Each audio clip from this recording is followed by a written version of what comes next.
लाभ हानि का चैप्टर पढ़ चुके हैं, उसके आगे हम लोग पढ़ेंगे।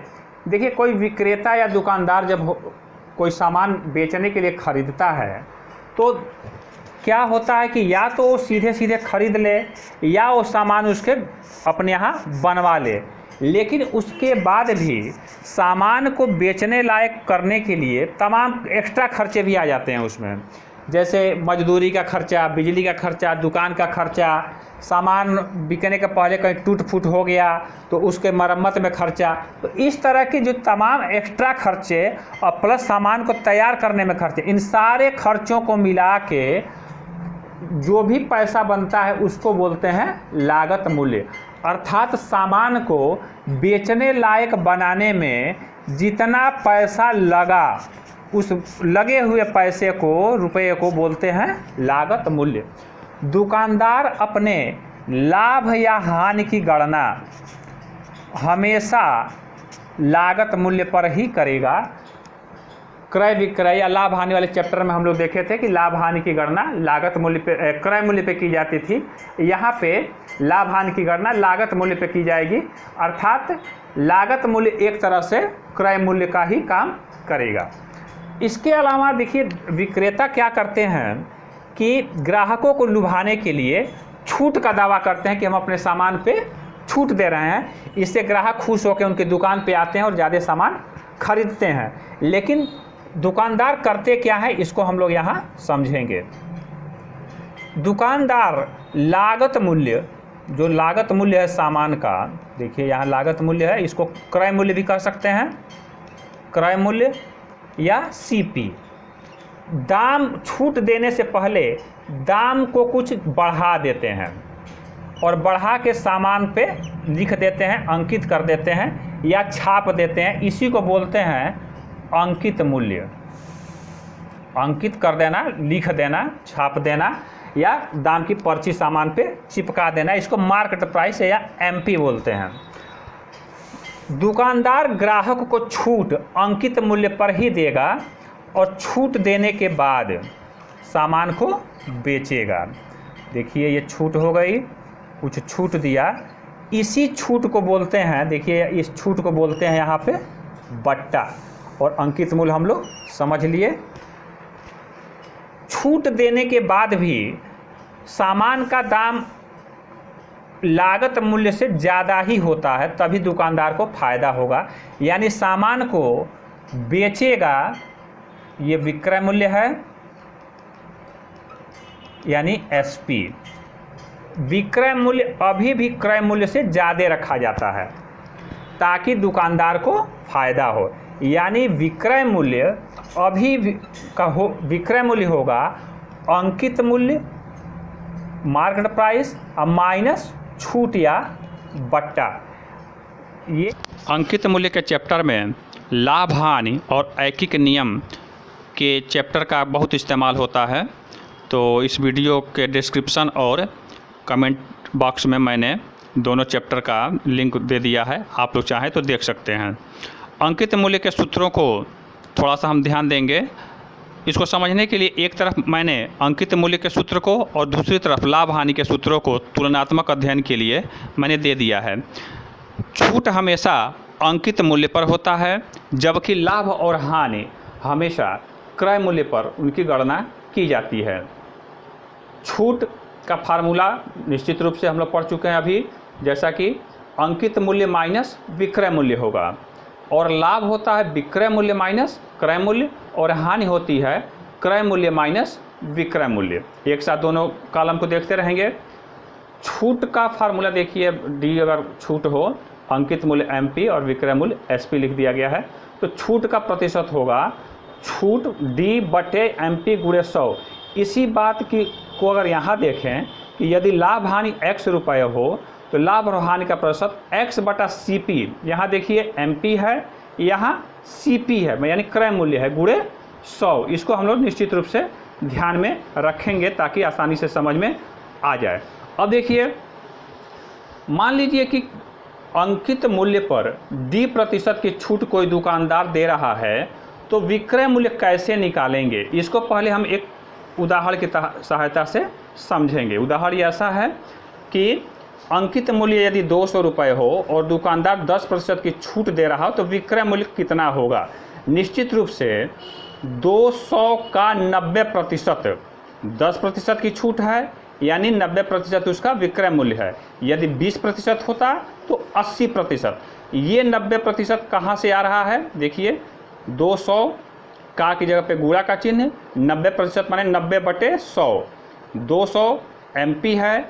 ये 90 आ रहा है, 100 में से 10 यानी जो D था 10%, ये जो छूट दी गई है वो 10 है, 100 में से घटाने पे 90 आ रहा है।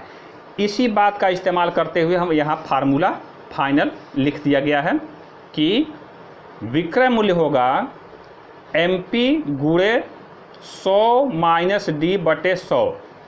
ये फार्मूला है, लेकिन डायरेक्ट हमको याद रखना है हम लोगों को कि जितना भी अंकित मूल्य दिया हो और जितना छूट दिया हो मन में तुरंत घटा लेंगे। जैसे 20% की छूट दिया हो तो तुरंत यहाँ 80 लिख देना है, 25% की छूट दिया हो तो 75 लिख देना है और बटा 100 हल करके विक्रय मूल्य निकाल लेना है।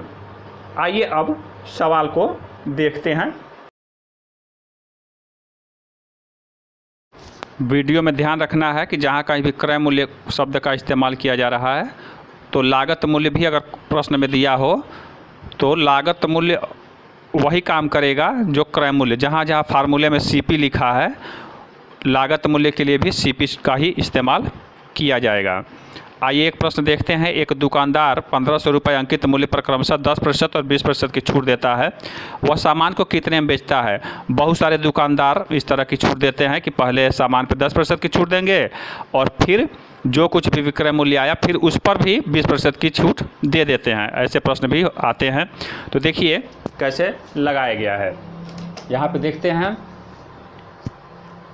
विक्रय मूल्य निकालना है तो सामान्य का जो भी अंकित मूल्य है, देखिए 1500 रुपये है तो पहले 10% की छूट देता है।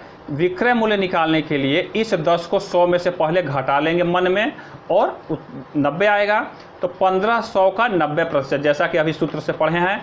और ये नया विक्रय मूल्य आ गया, लेकिन इस पर फिर जो है 20% की छूट दी जा रही है। 20% की छूट का मतलब 100 में से 20 घटाएंगे, मन में कर लेना है ये सब, तो 80 आ जाएगा। तो इस नए विक्रय मूल्य का 80% निकालेंगे तो फाइनल विक्रय मूल्य आ जाएगा। इसको हल करेंगे, ये 0 वगैरह कट जाएंगे, लास्ट में 1080 रुपये उत्तर आ जाएगा। आइए अगला सवाल देखते हैं। एक सवाल है कि अर्पणा ने सेल पर 20% की छूट मिलने पर अंकित मूल्य 5000 का एक सूट खरीदा। उसने सूट कितने में खरीदा। देखिए अंकित मूल्य है 5000 रुपये और उस पर 20% की छूट मिल रही है। 5000 का 20%, इसकी गणना करने के बाद, कैलकुलेशन करने के बाद 1000 रुपये की उसे छूट मिली है। तो विक्रय मूल्य यानी कि दुकानदार ने अर्पणा को साड़ी कितने में बेची। 5000 तो उसने दाम छाप रखा था और 1000 की छूट दे दिया, यानी कि दुकानदार में बेचा 4000 रुपये में, अर्थात अर्पणा ने साड़ी खरीदी 4000 रुपये में। आइए एक और प्रश्न हल करते हैं। एक नया प्रश्न है कि एक दुकानदार अपनी सभी वस्तुओं को 10% छूट देकर बेचने का दावा करता है, किंतु वस्तु के मूल्य में 30% की वृद्धि करके मूल्यांकित करता है। प्रत्येक वस्तु पर वह कितना लाभ कमाता है। ऐसे प्रश्नों को जब सब कुछ प्रतिशत में दिया हो तो हम क्या करते हैं कि लागत मूल्य या क्रय मूल्य को 100 मान लेते हैं। इससे हमारा काम आसान हो जाता है। यदि हम 100 की जगह पर x भी मान लें तो कोई फ़र्क नहीं पड़ेगा, प्रोसेस सब वही रहेगा, लेकिन आसानी होती है 100 मानने पे। तो देखिए अंकित मूल्य क्या हो जाएगा, चूँकि वह लागत मूल्य पे 30% बढ़ा के छापता है तो 100 तो रहेगा ही। अब 100 का 30% और ज़्यादा, यानी 130 रुपये उसका सामान पे क्या करता है कि छाप देता है, अंकित कर देता है या पर्ची चिपका देता है। अब आने के लिए वो क्या करता है कि 130 यानी अंकित मूल्य का 10% छूट देता है। हम लोग जानते हैं कि छूट जो है हमेशा अंकित मूल्य पर ही होता है, इसीलिए 130 का 10% जब निकालेंगे, काटेंगे तो 13 रुपये की वो छूट देता है। ग्राहक को सामान बेचता है, यानी दुकानदार के लिए विक्रय मूल्य हुआ 130 उसका अंकित मूल्य और 13 रुपया घटा देंगे तो 117 रुपये में उसने सामान को बेचा। लेकिन वास्तव में सामान का लागत मूल्य या क्रय मूल्य 100 रुपये ही है। 30% छूट, 10% छूट देने के बाद भी वो देखिए कि 117 में बेचा है, तो 117 माइनस 10 यानी माइनस 100, यानी कि 17 रुपये का अभी भी उसको लाभ हो रहा है।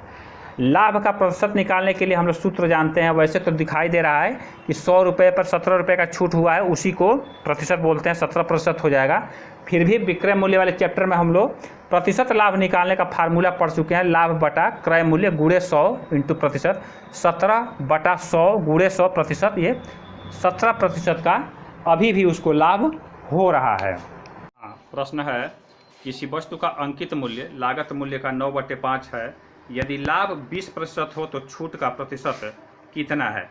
इसमें इस कॉन्सेप्ट का हम लोग इस्तेमाल करेंगे। ध्यान दीजिए कि छूट हमेशा अंकित मूल्य पर यानी एमपी पर और लाभ लागत मूल्य यानी सीपी पर गणना की जाती है। ऐसे प्रश्नों को हल करने के लिए सबसे आसान है कि सीपी को, लागत मूल्य को 100 रुपये मान लेते हैं, तो एमपी हो जाएगा सीपी का 9/5। यहाँ प्रश्न में चूंकि दिया गया है, यहाँ पे देखिए 9/5 अंकित मूल्य लागत मूल्य का 9/5 है, तो अंकित मूल्य लागत मूल्य का 9/5, का की जगह पे गुणा का चिन्ह, इसको हम हल कर लेंगे। ये काटेंगे तो 20 आ जाएगा, फाइनल 180 रुपये एमपी आएगा। सीपी आ जाएगा, सीपी का 120%, विक्रय मूल्य लागत मूल्य का 120%। ऐसा इसलिए कि लाभ या हानि की गणना हम सीपी पर करते हैं। 20% लाभ है तो विक्रय मूल्य निकालने के लिए 120% करेंगे, 20 बढ़ा देंगे 100 में। सीपी 100 रुपये है, 120/100 ये कट जाएंगे, इसको काट सकते हैं यहाँ पे। फाइनल आ गया एसपी 120 रुपये।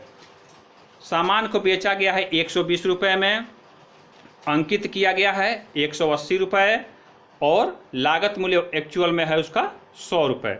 अब यहाँ से हम यहाँ पे आ रहे हैं, छूट की गणना करनी है। हम लोग जानते हैं छूट की गणना अंकित मूल्य पर की जाती है, जिसका फार्मूला हम लोग पढ़ चुके हैं। अंकित मूल्य में से विक्रय मूल्य घटाएंगे। 180 रुपये अंकित मूल्य है देखिए यहाँ पे, और विक्रय मूल्य 120 रुपये आया हुआ है, दोनों को घटाएंगे तो 60 रुपये छूट आ गई। छूट की गणना कई बार बताया जा चुका है कि अंकित मूल्य पर की जाती है। छूट का प्रतिशत का फार्मूला होता है छूट बटा एमपी गुणे 100। छूट है 60 रुपये और अंकित मूल्य 180 रुपये गुणे 100। इसको हल करेंगे, ये पूरा का पूरा 3 बार में कट जाएगा, 100/3 यानी 33 सही 1/30% छूट दी जा रही है। ये उत्तर हो गया। बहुत बहुत धन्यवाद जिन्होंने भी वीडियो को पूरा देखा है, सबको धन्यवाद।